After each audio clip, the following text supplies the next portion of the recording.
At what point is a game not a game?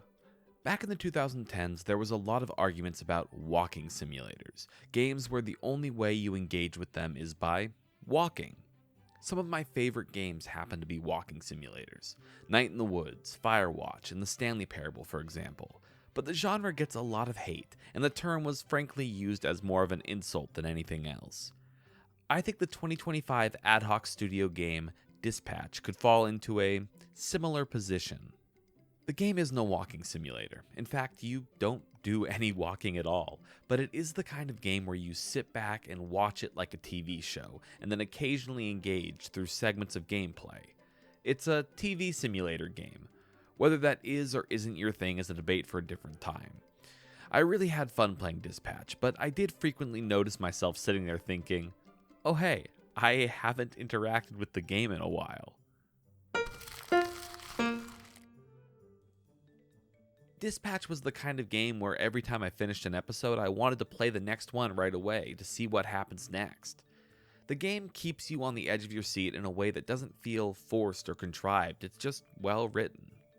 Dispatch carries on the story-driven torch of Telltale games, albeit in a slightly different manner. It's also worth mentioning that Ad Hoc Studios was founded by members of Telltale who worked on numerous classics like The Walking Dead and The Wolf Among Us. The game follows Mecha Man, or I should say Robert Robertson, the former Mecha Man whose suit was destroyed in a battle with Shroud.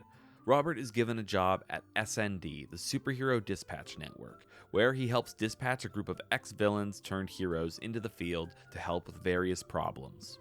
The game follows a fairly simple shift format. It's like doing a day at work, but much more entertaining.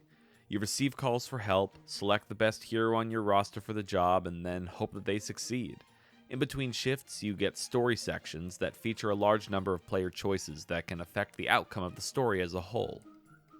As I mentioned at the top, the story sections do take up a majority of the game, and while you do interact with them on occasion, either in combat or to make story choices, there is a lot of sitting and watching.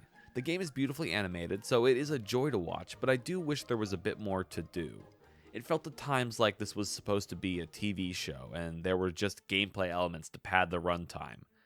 I don't want it to come off as if I didn't enjoy the game, though. I absolutely loved it. Those were just the feelings that I had while playing. The game is wickedly funny, with an incredible voice cast bringing the various superheroes to life. Aaron Paul's voice was perfect for Robert, although I had a very hard time not just hearing him as Todd Chavez from BoJack Horseman, but I have watched that show a few too many times. I also absolutely adored Jeffrey Wright as Chase and Joel Haver as Waterboy. Tons of really original characters who I won't be forgetting anytime soon. And who can forget Beef, literally the best boy in the entire universe.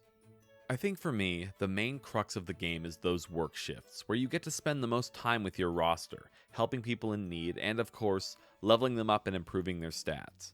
I do wish the way you chose to level the characters impacted how they were outside of their gameplay segments though.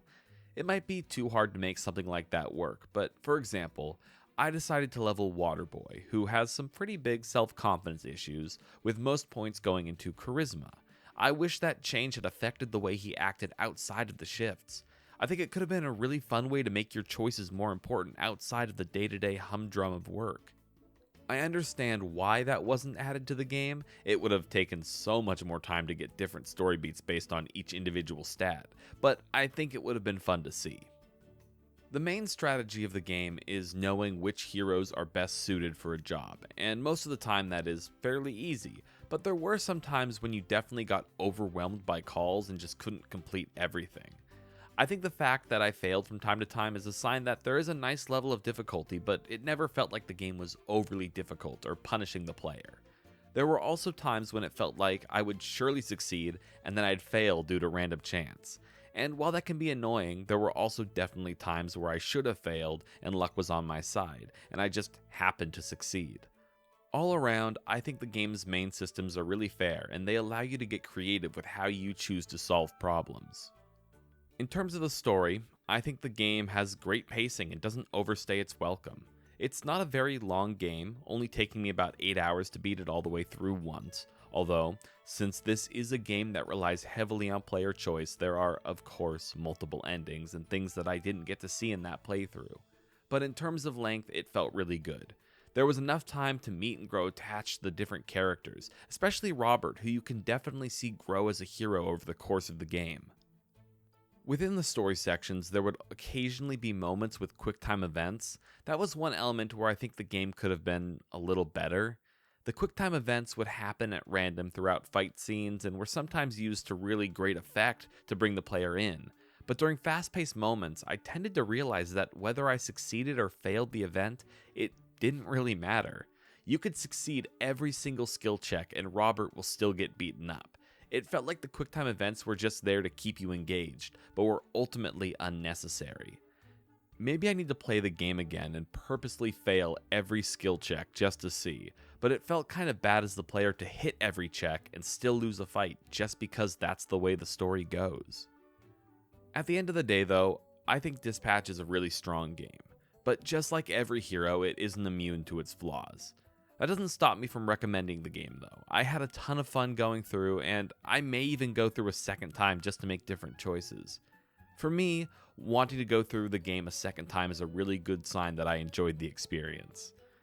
If you're a fan of classic Telltale games and have been looking for an experience that lives up to their best games, you should definitely check out Dispatch. You won't regret it. Thank you so much for watching this review. If you like what you saw, please make sure to subscribe for more, like, comment, do whatever people do. Let me know in the comments actually if you like Dispatch. And I've heard rumors that there's going to be a Dispatch 2 or a Season 2 coming out at some point, so maybe you look forward to that if you really like Dispatch. I don't know. But until next time, peace out, y'all. I will catch you all on the flip side.